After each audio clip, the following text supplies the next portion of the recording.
Tom, before I get into like this brilliant mind of yours and where we're going and the vision and the future and what you're most excited about, we do in government hear a lot about meeting the mail, being compliant. I do my scanning. I know you've hit on it, but can you just emphasize or underscore? I've heard you talk about the difference between container security and container protection, but what do you say to somebody that says, hey, I'm scanning and I'm meeting the compliance requirements? How do you move the needle, and what would you say to somebody to say, let's have a stretch goal, let's do a little bit more? Yeah, I mean, scanning is good, but just think about the actual action. You're scanning your infrastructure for something that's potentially already breached your perimeter. And if that doesn't resonate with you, just you're scanning for something that's already happened. So it's already at least gotten into your infrastructure, and then you're going to apply a patch. We did this 20 years ago with signature scanning platforms that were real popular, that it simply did scale. The bottom line is that any scanning only identifies known types of attacks or anomalous behaviors or dangerous behaviors. And then, a patch is written and you have to deploy it. Same thing with compliance. You can be 100% compliant and scan it till the cows come home and not be protected from a new type of attack or any type of exfiltration event.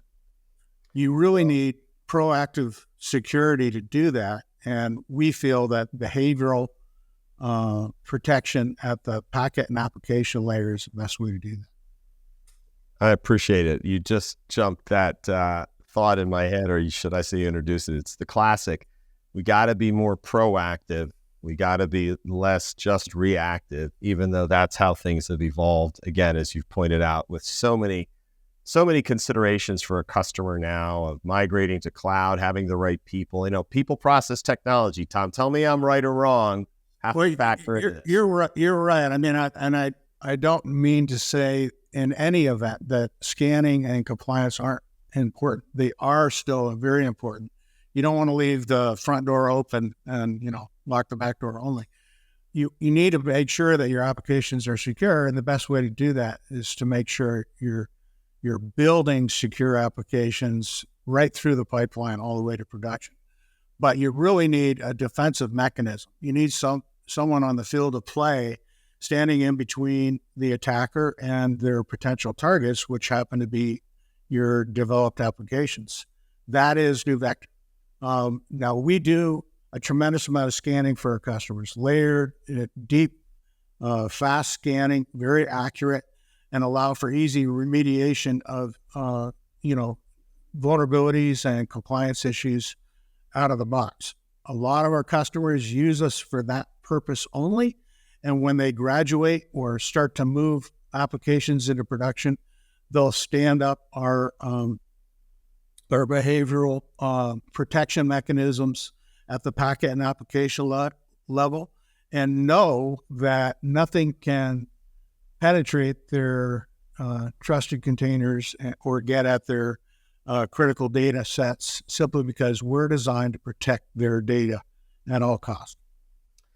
Yeah, I translate in just hearing you as a listener as much as a conversation that I'm helping lead is it I'll sleep well at night knowing that NeuVector and Rancher Government's in my backyard. So I appreciate that, my friend. All right, hey, listen, let's pivot a bit to the future. And one of the things that I like to associate or relate to my audience in my former life as the CTO at the Department of Energy and Education to when I'm doing my own version out there of educating, informing, enlightening is, why should I care?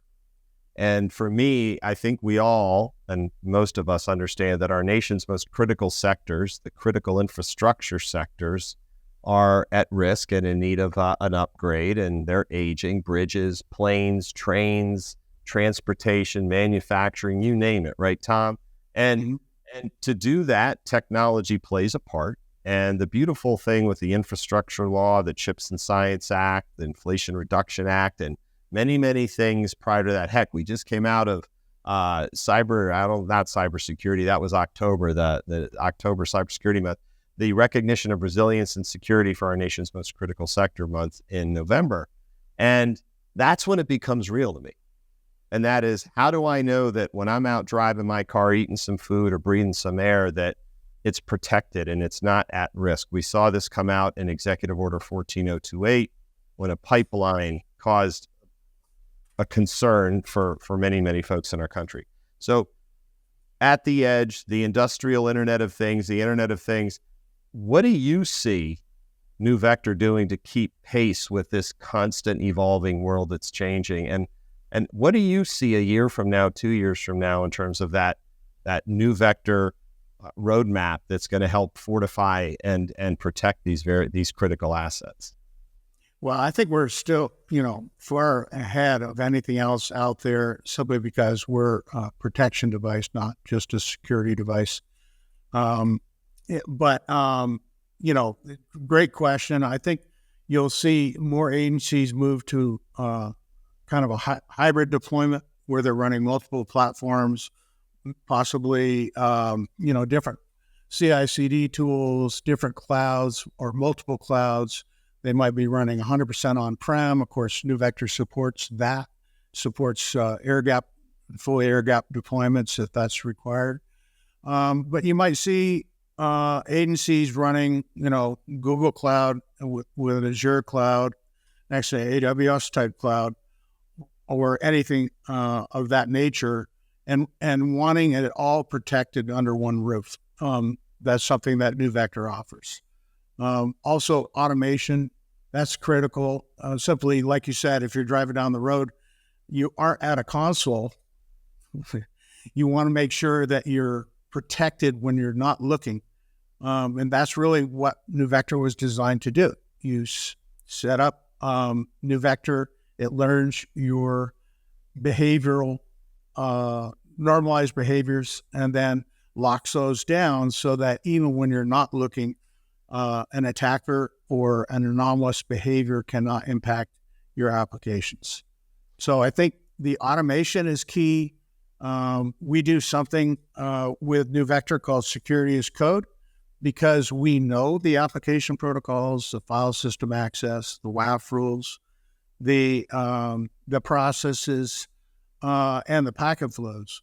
We're able to, with a strike of a key, generate security as code in a security YAML that you can deploy across multiple clusters, maybe stand up a new production cluster, or deploy the same type of security guardrails in a zero trust fashion across aircraft, shipboard, terrestrial, spattle, in whatever manner you need to use it.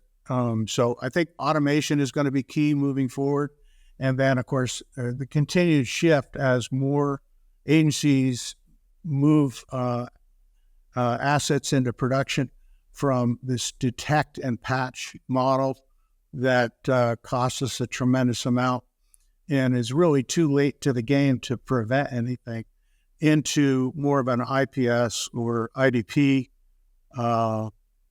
model where you protect first and defend your assets in a preemptive manner. Thank you. And I really, that last segment there really hit home for me when you mentioned shipboard, terrestrial, spatial, airborne. This is the sectors that are depending on the Internet of Things, things at the edge that NeuVector Rancher Government has really adopted, as that's where the world's today and is continuing to go, especially with the introduction of artificial intelligence. So, Tom, thank you for that. And I am going to walk away with this.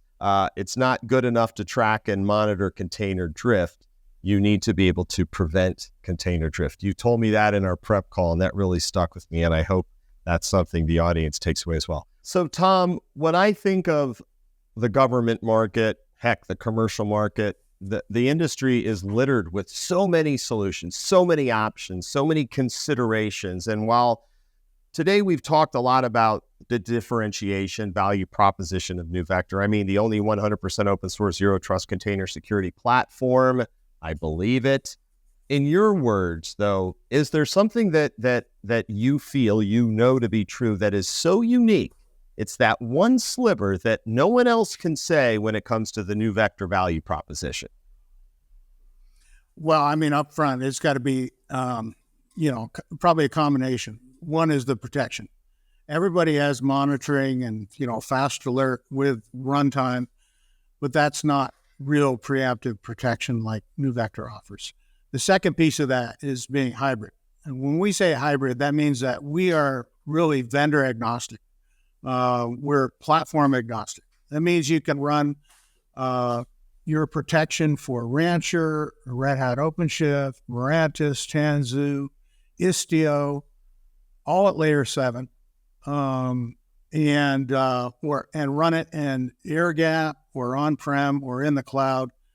And there's never a conflict. In fact, you can do that running with, the proverbial single pane of glass, manage the security across all those platforms at once. Any CI/CD platform is something that we can, we have plugins for NeuVector, and then of course all your registry types are supported. So we're really agnostic to the customer's environment. We make it easy to put all the pieces together that make sense to the customer. They can continue to use the tools that they've used throughout the development process. And then we have integrations after the fact for various reporting tools like Splunk and others. So it's a very powerful integration that makes sense to our customer base. I just heard you mention in your own words what I can reduce to flexibility, scalability, and interoperability in an agnostic manner. Did I hear you correctly? Yes, you did. All right, parting shot time, Tom. This is meant to give you a softball opportunity in 30 seconds or less. Just what do you want to leave with the audience after what we discussed today? I mean, we talked a lot about, and you did a wonderful job, but what do you want folks to walk away from and hopefully explore more about Rancher Government and NeuVector? Yeah, Tom is passionate about protecting the warfighter and all the agencies across the board.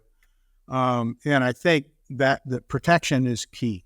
We need to move away from thinking that just because you scanned an image a couple hours ago that it's protected. Selfless plug here, I would love it if, folks that are interested in moving to a protection model, a protect first model, would contact RGS and just hear us out on the easy way to get protected in a preemptive manner. Well, that's the component I love. When it's not about the buying and selling, it's about the seeking and the solving, as we say at Dots and Bridges. And most importantly, you did that. You helped give me a bit of an education. You've enlightened me, and I actually want to go learn a bit more myself, and I hope that conveyed to the audience as well. Tom, it's great to see you again, and I look forward to our next chat, my friend. Thanks for having me, Pete.